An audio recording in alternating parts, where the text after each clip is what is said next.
Alrighty, now let's say you've unpacked the machine and you've got it there sitting on your bench. This may or may not be connected, but this is your tubing which goes to your two other bottles. And you might wonder, what in hell is all those bottles for? Well, we'll explain that now. But one of the important things is this little fellow here. Now that is a one-way valve, because when you're producing the gas there is some pressure built up into the system to push the gas through the system. And what happens is when you switch it off, the pressure differentials cause fluid to be sucked from the bottle back into the machine. And of course in the bottle, the first bottle, you don't have distilled water there, you just have normal tap water, or and in my case I use the filtered water from the bench top filter. But it is very important to use distilled water in this little beastie here, the flashback arrestor. And here you have a level indicator, roughly around 2/3 full. And what I do is when the level in the main cell drops down, I pour this water back into the machine, because there will be some small amount of electrolyte which will be drawn into this chamber for whatever reason. And so in order to maintain the correct ratio of electrolyte, I pour it back into the machine and then fill this up with fresh distilled water. Okay, so the important thing to remember is only distilled water in the machine, in the main cell, and only distilled water in this flashback arrestor. Okay, the other bottles aren't so vital. And when you're undoing this machine, this container, it can be quite tight, so give some support to the upper support and just do up fairly firmly. And when you undo, grab firmly and undo. Okay, and just to show you what's there, nothing much, just a little pipe. And so it's a bubbler. The gas comes down and then bubbles up into the fluid in this chamber. Okay, so you can tell whether some electrolyte has gone in here by simply putting your finger in, seeing whether it's slimy or not. If it's slimy, then it has got some electrolyte. So that's why it's important to put it back into the machine where it belongs. If the thread grabs a bit, it's a good idea to put a bit of petroleum jelly there for some lubricant, just to keep it nice and to stop it binding up. Then you've got your hose, you've got your one-way valve, and this, you know, it may need replacing every now and again, but just keep an eye on any drawbacks, and you can blow through it or test it that way, see if it's still working. But generally speaking, they're fairly trouble-free.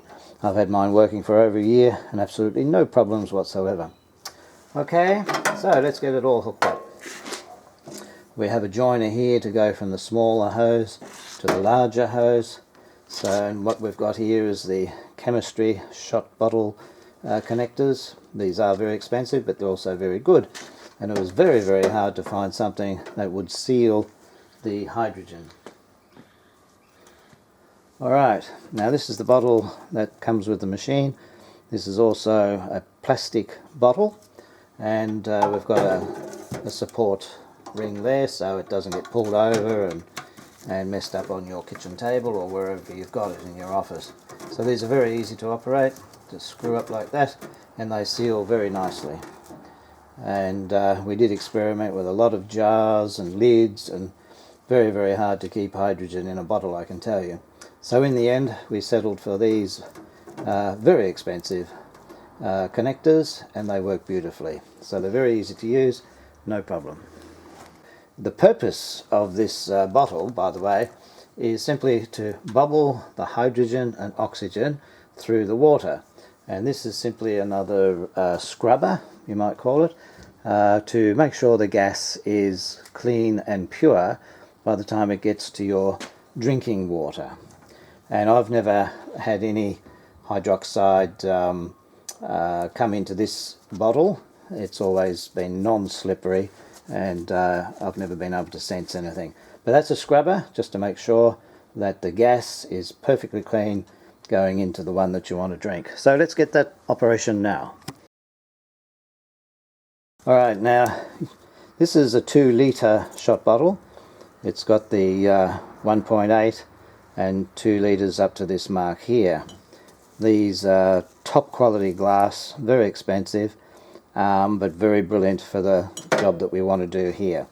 Comes with a cap so that you can actually put it in the fridge if you want. After it's been processed for half an hour, 40 minutes, it'll be charged up with the gas, and you can drink that during the day. That's what I do, especially in the summertime when I drink a lot.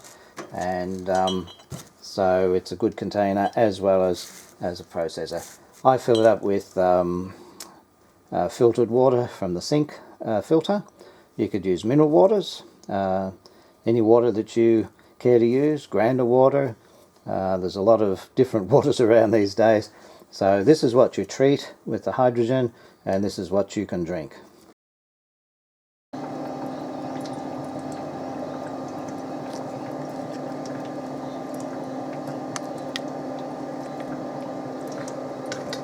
You'll see a fitting here with this red plug that can come out, by the way, and you simply press on this inner ring and pull, and out it pops.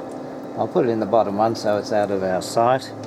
And you can operate 2 cannulas or 2 outlets, whatever you want to do, and the cannula just simply plugs in like so. So you've got quite a bit of lead on there, so you can sit happily by your computer. So this is your outlet for breathing or treating topical problems on the body, or whatever else you want to do. You can actually put it into a glass of water if it's your nose and your water to drink. I have a little container with some Dettol in it, so I can treat it. You can actually dip it into your colloidal silver, I guess. That's antibacterial, whatever you want to do. So I have this set up by my computer, and I happily breathe away all day, or well, for a few hours anyway, particularly when I had some problems that needed some treatment. So that's the unit, and I hope that demystifies what all these bottles are for. Just to recap, this is your flashback. Every month or two, or depending how often you're using the machine, unscrew this, pour it back into here, top this up to the correct level with distilled water. Make sure you're getting around the 13 or 14 amps. It's going quite high. That's got 50 grams of sodium hydroxide in there. We were running 100 grams actually at 10%, but now we're going down to 5%, which seems to be working fine. This bottle, to recap, is simply a scrubber bottle. You can replace the water in there as often as you like. I use the filtered water, but you throw that water away down the sink and just replenish, and just make sure there's no slippery feel when you put your fingers in it. That way you know, make sure that there's absolutely no caustic going in there. And this water I happily drink all day, and bath your feet if you've got problems. With the colloidal silver, there again, if you've got tinea, all sorts of topical problems, it's antibacterial and antiviral, so you can treat whatever problems you've got with the colloidal silver. We are making ionized and silver particles. Thank you folks for listening and bearing with me, and any questions, please drop us an email